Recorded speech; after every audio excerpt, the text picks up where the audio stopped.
Five Nights at Freddy's, The Fourth Closet by Scott Cawthon and Keira Breed Risley. Chapter 1.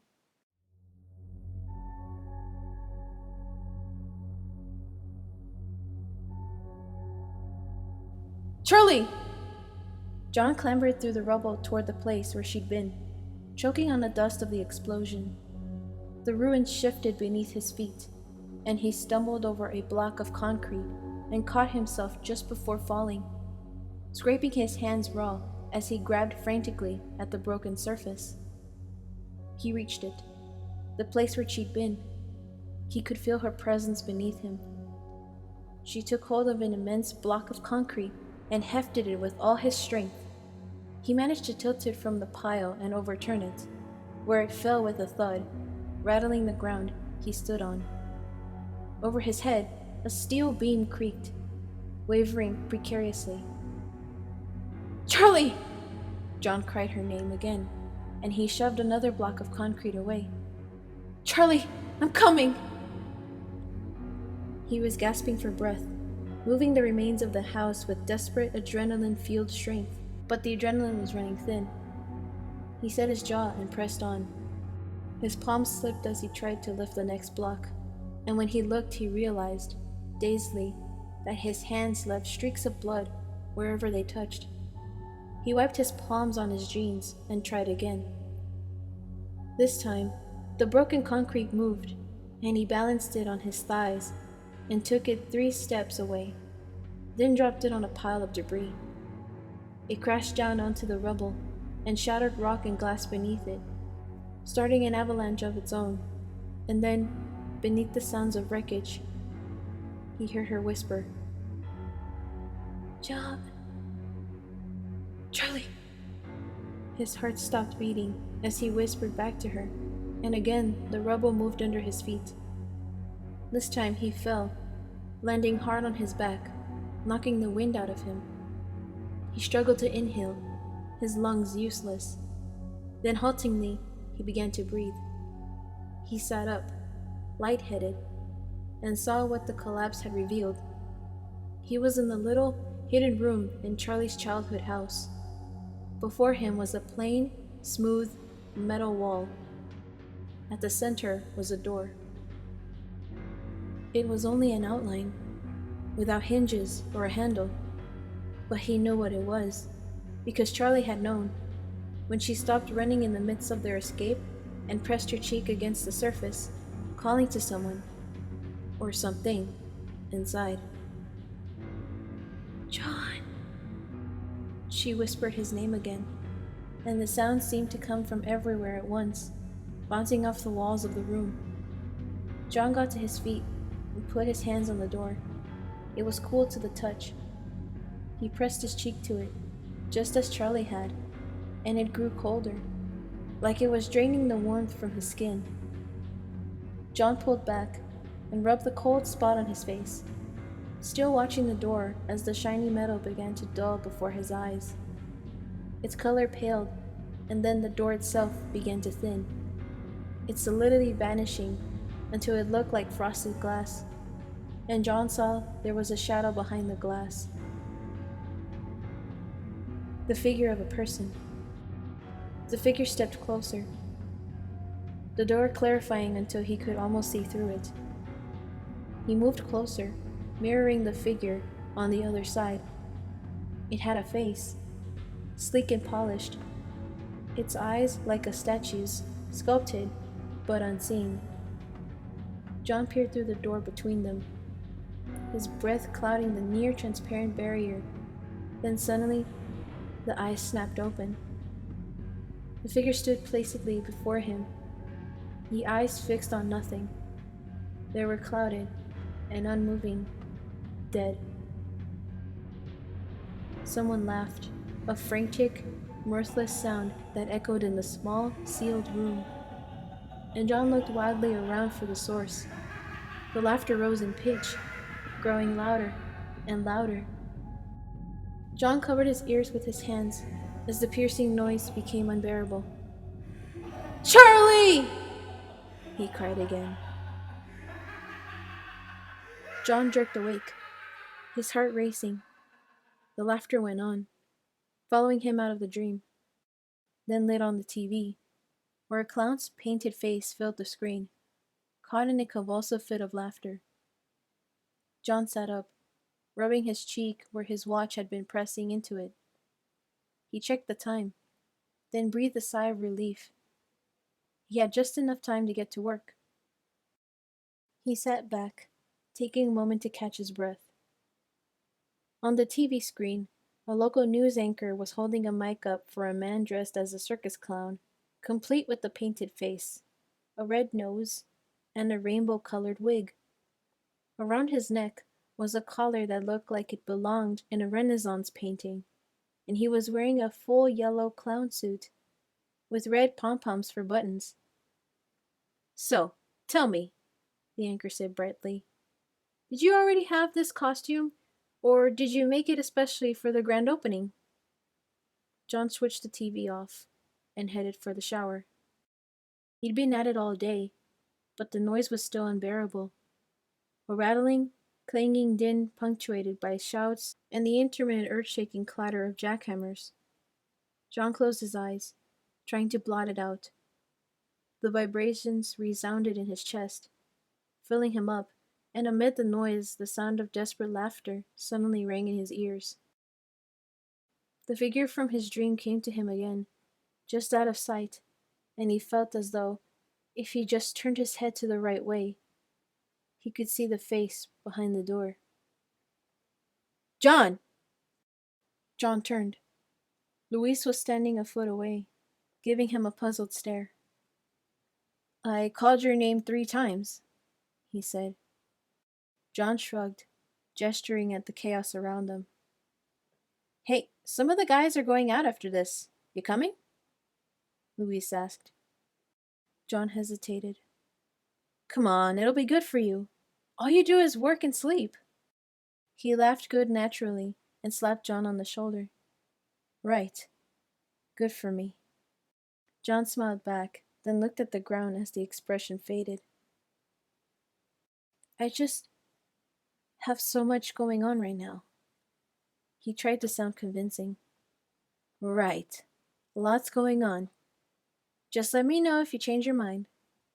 He clapped John on the shoulder again and headed back to the forklift. John watched him stride away. It had been the first time John had turned them down, not the second time or the third time. And it occurred to him that eventually they would stop trying. That there'd be a moment when they would all just give up. Maybe that would be for the best. "John!" another voice called. "Now what?" It was the foreman, shouting at him from the door of his standalone office, a trailer that had been brought on site for the duration of the construction and sat precariously on a dirt ledge. John trudged across the construction zone, ducking through a vinyl sheet in the trailer's doorway. Moments later, he was standing across a folding table from the foreman, the plastic wood texture paneling barely holding from the walls surrounding him. "Got a couple guys out there telling me you're distracted." "I'm just focused on my job, that's all," John said, forcing a smile and trying to prevent his frustration from leaking out. Oliver smiled, unconvincingly. "Focused," Oliver mimicked. John dropped the smile, startled. Oliver sighed. "Look, I gave you a chance because your cousin said you're a hard worker. I overlooked the fact that you walked off your last job and never came back. You know I took a risk on you." "Yes, sir, I know." "Stop with the sir. Just listen to me." "Look, I do what I'm told. I don't understand the problem. Your reactions are slow. You look like you're daydreaming out there. You're not a team player." "What?" "This is an active construction zone. If you're in La La Land or you're not thinking about the safety of the other men out there, someone's going to get hurt or killed. I'm not saying you have to share secrets and braid one another's hair. I'm saying you have to be on the team. They have to trust that you're not going to let them down when it counts." John gave an understanding nod. This is a good job, John. I think these are good guys out there, too.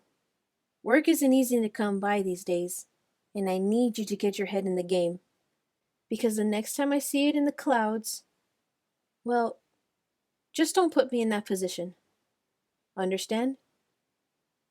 Yeah, I understand, John said numbly.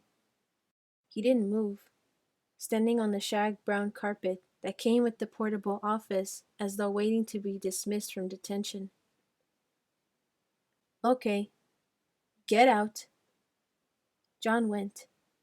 The dressing down had taken up the last few minutes of his workday. He helped Sergei put away some of the equipment, then headed to his car with a muttered goodbye. Hey! Sergei called after him. John stopped. Last call! I... John broke off, spotting Oliver out of the corner of his eye. Maybe next time, he said. Sergei pressed. Come on, it's my excuse to avoid that new kid's place. My daughter's been begging to go there all week. Lucy's taking her, but robots creep me out. John paused, and the world grew silent around him. What place? John said. So, you coming? Sergei asked again. John took a few steps backward, as if he'd come too close to a ledge. Maybe another time, John said, and he walked decidedly to his car. It was old and brownish red, something that might have been cool in high school.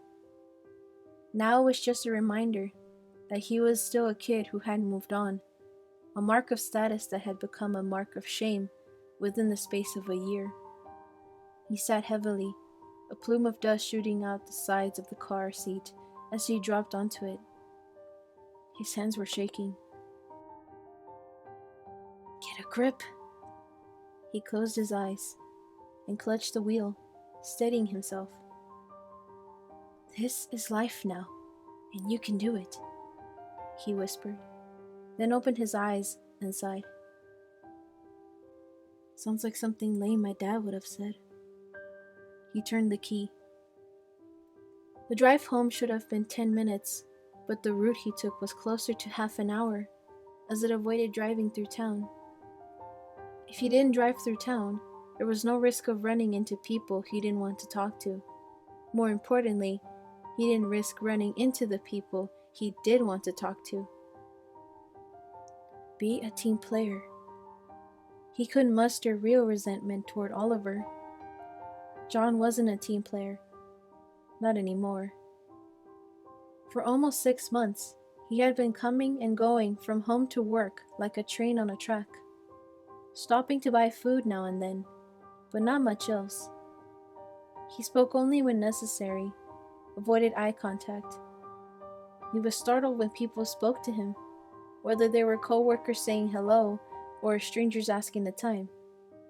He made conversation, but he was getting better at speaking while walking away. He was always polite, while also making it clear he had somewhere to be, made obvious. When necessary, by suddenly turning in the opposite direction. Sometimes he felt like he was fading away, and it was jarring, disappointing, to be reminded that he could still be seen. He pulled into the lot of his apartment complex, a 2-story building not really meant for long-term tenants. There was a light in the window of the manager's office. He had tried for a month to track the open hours, then given up, concluding that there was no pattern. He grabbed an envelope from the glove compartment and headed toward the door.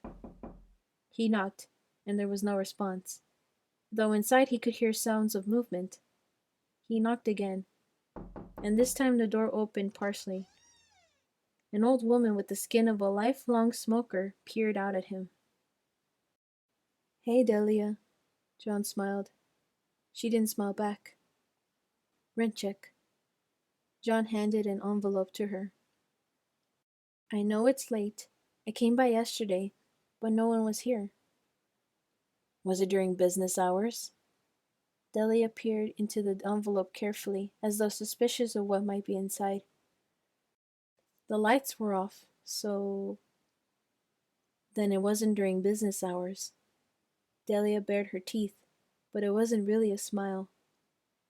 I saw you hung up a plant, she said abruptly.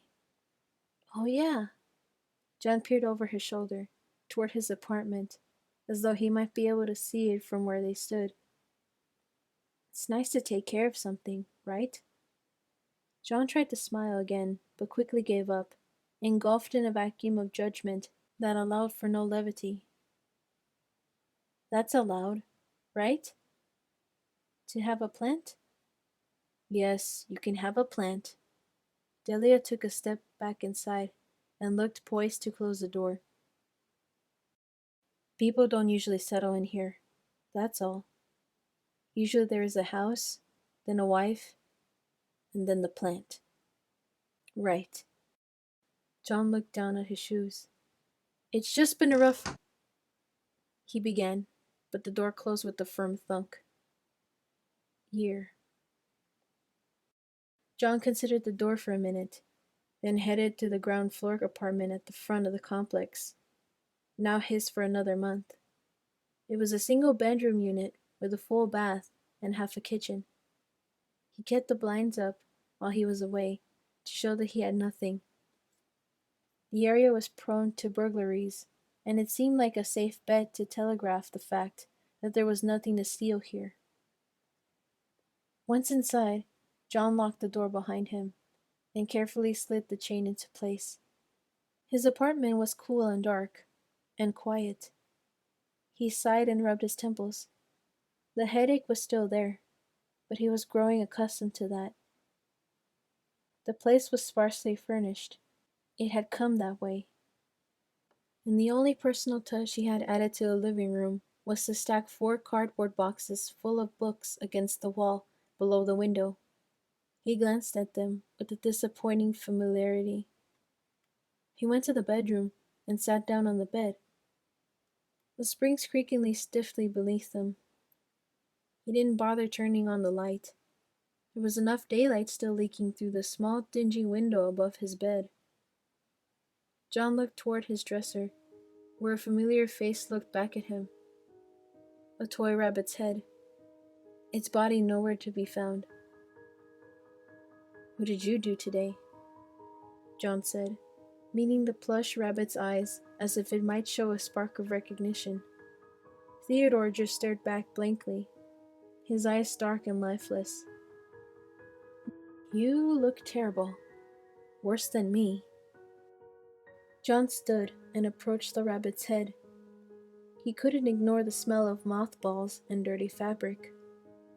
John's smile faded, and he grabbed the head by the ears and held it in the air. Time to throw you away. He considered it almost every day. He clenched his jaw, then set it back on the dresser carefully and turned away, not wanting to look at it further. He closed his eyes, not expecting sleep to come, but hoping. He hadn't slept well the night before, or the night before that. He had come to dread sleep. He put it off as long as he could, walking miles off road until late at night, returning home and trying to read, or just staring at the wall. The familiarity was frustrating. He grabbed his pillow and went back to the living room.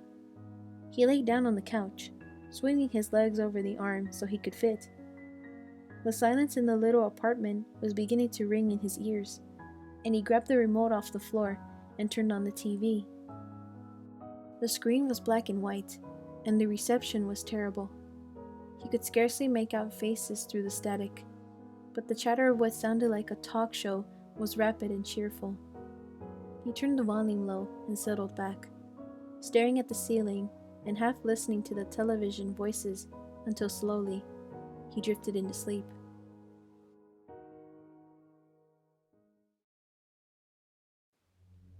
Her arm was limp, the only part of her he could see dangling from the twisted metal suit. Blood ran in red rivers down her skin, pooling on the ground. Charlie was all alone, He could hear her voice again if he tried. Don't let go! John! She called my name. And then that thing. He shuddered, hearing again the sound of the animatronic suit snapping and crunching. He stared at Charlie's lifeless arm, as if the world around them had disappeared. And as the noise echoed in his head, his mind conjured up thoughts unbidden. The crunching sounds were her bones. The tearing was everything else. John opened his eyes with a start. A few feet away, the studio audience laughed, and he looked at the TV, its static and chatter bringing him back to waking life. John sat up, rolling his neck to work out kinks. The couch was too small, and his back was cramped. His head ached, and he was exhausted, but restless. The shot of adrenaline still working its way through his system. He went out, locking the door forcefully behind him, and breathed in the night air. He started down the road, heading toward town and whatever might still be open. The lights on the road were far apart, and there was no sidewalk, just a shallow dirt shoulder. Few cars passed him, but when they did, they loomed up from around corners on cresting hills, blinding him with headlights and rushing by with a force that sometimes threatened to knock him back. He had begun to notice himself edging ever closer to the road as he walked, playing a half-hearted game of chicken. When he found himself too far out, he would always take deliberate steps back to the shoulder, and it was always with the secret, sinking disappointment in himself that he would do so. As he approached town, lights pierced the darkness once again, and he shielded his eyes and took a step back from the road. This one slowed as it passed, then came to a sudden stop. John turned and walked a few steps toward it as the driver's window rolled down. "John?" someone called. The car went into reverse and haphazardly pulled onto the shoulder. John jumped out of its path. A woman stepped out and took a few quick steps toward him, as if she might try to hug him, but he stayed planted where he was, his arms stiff at his sides, and she stopped a few feet away. "John, it's me," Jessica said, with a smile that quickly faded. "What are you doing out here?" she asked. She was wearing short sleeves, and she rubbed her arms against the night air, glancing back and forth along the near-deserted road. "Well, I could ask you the same thing," he answered as though she had accused him of something. Jessica pointed over John's shoulder. "Gas." She smiled brightly at him, and he couldn't help but mirror her a little. He had almost forgotten this ability of hers, to turn on cheerful goodwill like a faucet, splashing it all over everyone. "How have you been?" she asked cautiously. "Fine. Working, mostly." He gestured down at the dusty work clothes he hadn't bothered to change out of. "What's new with you?" he asked, suddenly aware of the absurdity of the conversation as cars passed nearby. "I really have to be going. Have a good night." He turned and began to walk away, without giving her a chance to speak. "I miss seeing you around," Jessica called. "And so does she." John paused, digging at the dirt with one foot. "Listen." Jessica took a few quick steps to catch up to him. "Carlton's going to be in town for a couple of weeks. It's spring break. We're all getting together." She waited expectantly, but he didn't respond. "He's dying to show off his new cosmopolitan persona," Jessica added brightly. "When I talked to him on the phone last week, he was faking a Brooklyn accent to see if I'd noticed." She forced a giggle. John smiled fleetingly. "Who else is going to be there?" he asked, looking directly at her for the first time since she got out of the car. Jessica's eyes narrowed. "John, you have to talk to her sometime." "Why is that?" he said brusquely, and started walking away. John, wait! Behind him, John heard her break into a run. She caught up quickly, slowing to jog beside him, matching his pace. I can do this all day, she warned, but John didn't answer. You have to talk to her, Jessica repeated. He gave her a sharp look. Charlie's dead, he said harshly, the words rasping in his throat. It had been a long time since he spoke the words aloud. Jessica stopped in her tracks. He kept going. John, at least talk to me. He didn't answer. You're hurting her, she added. He stopped walking. Don't you understand what you're doing to her? After what she went through? It's insane, John. I don't know what that night did to you, but I know what it did to Charlie. And you know what? I don't think anything hurt as badly as having you refuse to speak to her. To say she's dead. I saw her die. John stared out into the city lights. No, you didn't, Jessica said, then hesitated. Look, I'm worried about you. I'm just lost. John turned to her. And after what I've been through, after what we've been through, that's not an unreasonable reaction. He waited a moment for her to respond, then looked away. I get it, I really do. I thought she was dead too. John opened his mouth to speak, but she pressed on. I thought she was dead, until she turned up alive. Jessica pulled at John's shoulder until he met her eyes again. I've seen her, Jessica said, her voice breaking. I've talked to her. It is her. And this... She let go of his shoulder and waved her hands over him as though casting a spell. This thing that you're doing? That's what's killing her. It's not her, John whispered. Okay, Jessica snapped and turned on her heel. She walked back to the car and after a few moments pulled back out into the road, then made a screeching U-turn. John stayed where he was. Jessica roared past him, then stopped abruptly, her brakes squealing, then backed up to where he stood.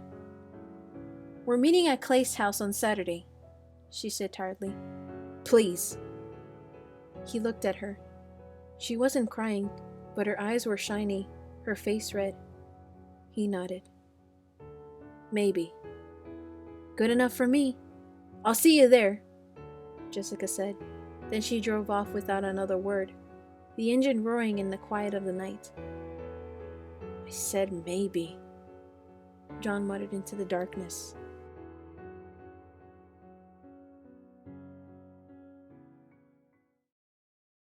Chapter 2.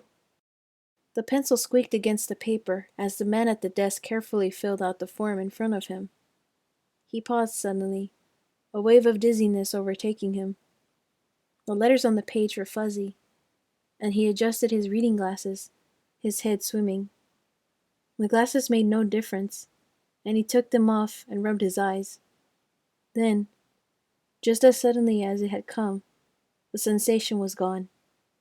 The room righted itself, and the words on the page were perfectly clear.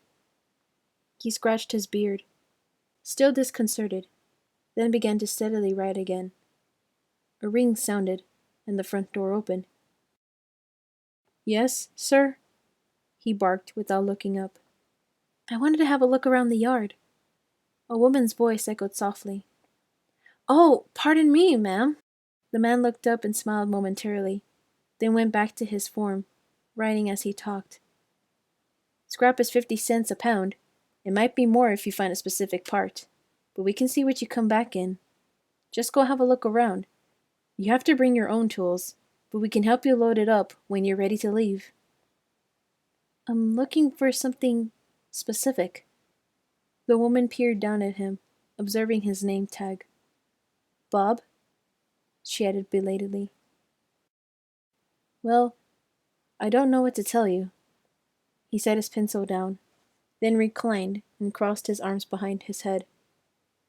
It's a dump, he laughed.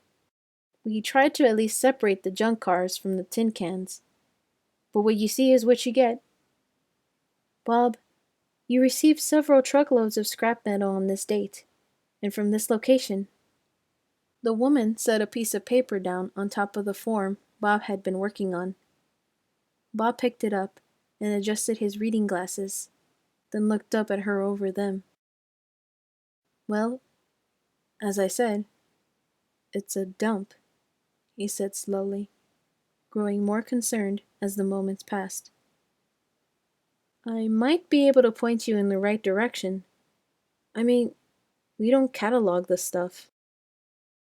The woman walked around the side of the desk, stepping up beside Bob's chair, and he straightened nervously in his seat.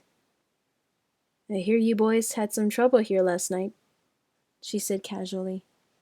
No trouble, Bob furrowed his brow. Some kids snuck in.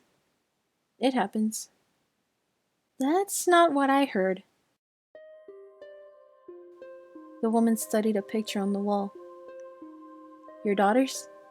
She asked lightly. Yes, 2 and 5. They are beautiful. She paused. Do you treat them well? Bob was taken aback. Of course I do, he said, trying to hide his indignation. There was a long pause. The woman tilted her head, still looking at the picture. I heard you called the police because you thought someone was trapped in the scrap heaps out there, she said. Bob didn't answer. I heard, the woman continued, leaning in closer to the picture, that you thought you heard screaming and sounds of distress and panic. Something was trapped. A child was trapped, you thought. Maybe several. Look, we run a clean business and we have a good reputation. I'm not disputing your reputation. Quite the opposite. I think what you did was honorable. Running to the rescue in the middle of the night, cutting your legs on jagged scraps of metal as you ran blindly through the yard. How do you... Bob's voice trembled, and he stopped talking. He moved his legs under the desk, hoping to hide the bandages that bulged out visibly under both pant legs. What did you find? The woman asked. He didn't answer. What was there? She pressed. When you got on your hands and knees and crawled through the beams and the wire, what was there? Nothing, he whispered. Nothing was there. And the police? They found nothing? No, nothing. There wasn't anything. I went out again today, just to be... He spared his hands on the desk in front of him, collecting his nerves. We run a good business, he said firmly. I don't feel comfortable talking about this. If I'm in some kind of trouble, then I think you're not in any trouble, Bob, as long as you can do me one little favor. What's that? Simple. The woman leaned over Bob, bracing herself on the arms of his chair, so close her face almost touched his. Take me there. John pulled into the parking lot at the construction site and immediately saw Oliver standing in front of the gate of the chain-link fence. His arms were crossed, and he was chewing on something, his face grim. When it became clear that he wasn't going to move out of the way, John slowed to a stop and got out. What's going on? He asked. Oliver continued to chew on whatever was in his mouth. I have to let you go, he said at last. You're late. Again. I'm not late, John protested, then glanced at his watch. I mean, not by much, he amended. Come on, Oliver. It won't happen again. I'm sorry. Me too, Oliver said. Good luck, John. Oliver! John called. Oliver let himself in through the gate and glanced back one more time before walking away. John leaned against his car for a moment. Several coworkers were staring at him, suddenly turning away as John noticed them. John got in his car and headed back the way he had come. When he returned to his apartment, John sat down on the edge of his bed and buried his face in his hands. Now what? He wondered aloud and glanced around the room. His eyes lit on his only decoration. You still look terrible, he said to Theodore's disembodied head. And you're still in worse shape than me. The notion of attending the party that night suddenly returned to him. The thought of it set off a nervous fluttering in his stomach, but he wasn't sure what it was, anxiety or excitement. I thought she was dead too, Jessica had said the night before. I've seen her. I've talked to her. It is her. John closed his eyes. He saw it again, the moment he always saw. The shuddering suit. Charlie trapped inside as it crunched and jerked. And then her hand. And the blood. She couldn't have survived that. But another image came to mind, unbidden. Dave, who became Springtrap. He had survived what happened to Charlie. He had worn the yellow rabbit suit like it was a second skin, and had paid for it twice. The scars that covered his torso, like a shirt of gruesome lace, told the story of one narrow escape, and the second. Charlie had killed him when she tripped the spring locks, or so they all believed. No one could have survived what they saw, and yet he had returned.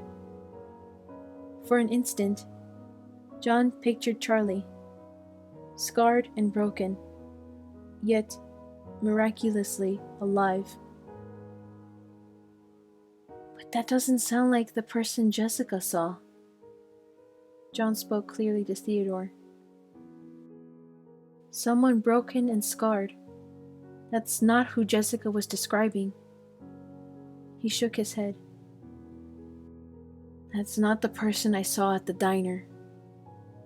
The next day, she looked like she'd just stepped out of a fairy tale. John caught himself and shook his head, trying to focus on the present. He really didn't know what had happened to Charlie. He felt himself edging toward the glimmer of hope. Maybe I was wrong. Maybe she's all right. It's what he'd wished for. What anyone wishes for in the throes of grief. Let it not have happened. Let everything be all right. The precarious ledge became solid ground, and John felt a weight lifted. His neck and shoulders relaxing from a cramped position he had not been aware of.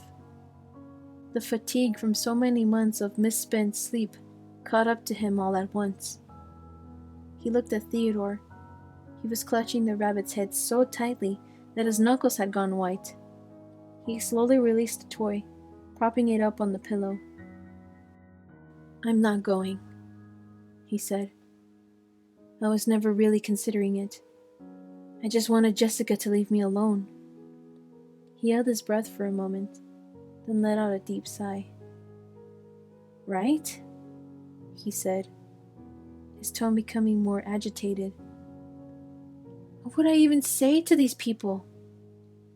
Theodore stared at him blankly. Damn, John sighed.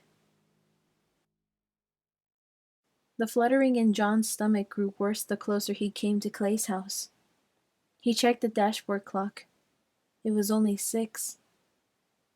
Maybe no one will be there yet, he thought. But as he made his way down the winding road toward their house, cars lined both sides of the street for half a block. John wedged his car between a pickup truck and a rusted sedan almost as beat up as his own, then got out and headed toward the house. All the windows of the 3-story house were illuminated, standing out against the trees like a beacon. John hung back, staying out of the light. He could hear music from the inside, and laughter. The sound of it made him balk. He forced himself to walk the rest of the way to the door, but stopped again when he reached it. Going inside felt like an enormous decision, something that would change everything. Then again, so did walking away. He raised his hand to ring the bell, then hesitated. Before he could decide, the door swung open in front of him. John blinked at the sudden light and found himself face to face with Clay Burke, who looked as startled as he was. "John!" Clay reached out and gripped John with both arms, pulled him in and gave him a hug, then quickly pushed him back to where he started and firmly patted his shoulders. "Right. Come on in." Clay stepped back to clear the way, and John followed him in, looking around the room cautiously. The last time he was here, the whole house had been a wreck, strewn with signs of a man falling to pieces. Now, the piles of laundry and evidence files were gone. The couches and the floor were clean, and Clay himself was beaming with a genuine smile. He caught John's eye, and his grin faded. "A lot has changed," he smiled, as though reading John's mind. "Is Betty—" John broke off too late. He shook his head. "Sorry, I didn't mean to—" "No, she's still gone," Clay said evenly. "I wish she'd come back. Maybe she will someday. But life goes on," he added with a brief smile. John nodded, uncertain what to say. "John!" Marla waved from the stairs, and immediately came bounding down with her unusual eagerness, wrapping him in a hug before he could so much as say hello. Jessica appeared, coming in from the kitchen. "Hey, John," Jessica said more calmly, but with a glowing smile. "I'm so glad to see you again. It's been a long time," Marla said, releasing him at last. "Yeah," he said. "Too long." He tried to think of something else to say, and Marla and Jessica exchanged a glance. Jessica opened her mouth, about to speak, but was interrupted as Carlton ran excitedly down the staircase. "Carlton!" John called with his first genuine smile of the evening. Carlton raised his hand in an answering wave and came to join the group.